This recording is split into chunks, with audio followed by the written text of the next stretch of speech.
results of standardized test scores is the most effective way to evaluate our teachers, given that they often are dealing with challenges far beyond their control? Well, I appreciate the question, and I want to thank the Louisiana Progress Daily Star, and also I want to highlight and thank Mr. Dane Sherman. I know he's embarrassed that I mentioned it, but he worked very hard to bring this here, and he's a great advocate for the state of Louisiana.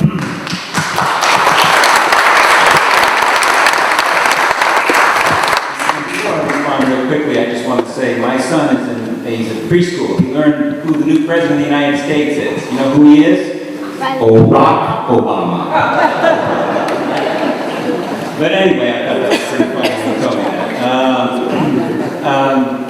The thing about standardized tests, I think it's very, very important, and I'll be very brief here, is that historical context, everything is in context, so it's very, very important to remind ourselves that prior to the 1950s, students only took about 3 standardized tests through their whole K-12 experience, only 3. Prior to 1965, it was very, very rare that if a child would take any kind of standardized test up to 3rd grade. If you fast forward to the Reagan administration with the nation at risk, to Bush 1, to Clinton, to Bush 2, to the current Barack Obama presidency, with No Child Left Behind and a race to the top, we have seen an exponential rise in standardized tests. We give over 100 million standardized tests a year, costing nearly $2 billion. By the time a child graduates from high school, or a student graduates from high school, they take about 21, 22 standardized tests. So the question we have to ask ourselves, what is the purpose of them?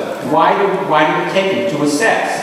What is the assumption here? The assumption is, and I'm simplifying it here, but the assumption is that if the child does well on the test, the teacher did a good job, we all applaud. If the child didn't do a good job, the teacher did not do a good job, and therefore accountability is working. We got all these conversations that we're having here.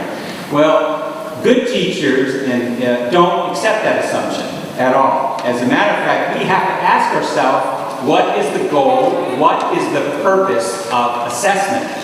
And that's not that you can get a variety of responses to that question. But ultimately, the goal or the purpose of assessment is to improve teaching and learning. That's why we assess, to improve teaching and learning. So the better question is this: do standardized tests improve teaching and learning? Do standardized tests improve teaching and learning? Well, really, there's very, very little evidence that it does, substantively. The reality is that, as some of these good teachers have been mentioning, standardized tests they have rigidized teaching. They have made schools in many, many ways into sterile environments where teachers are functionaries and students are inanimate objects. And this is the reality that is going on. And so Peter Sachs, in his brilliant book, Standardized Mind, states this. He said, what standardized tests have done, they have narrowed and dumbed down the curriculum. And that is true.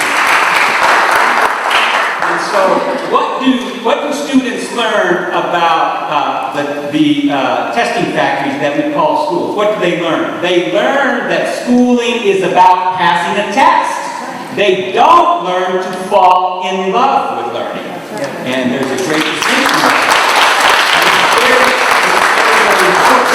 And so I don't accept the whole assumption of students don't go to school to perform. They go to school to learn. And there is a big difference.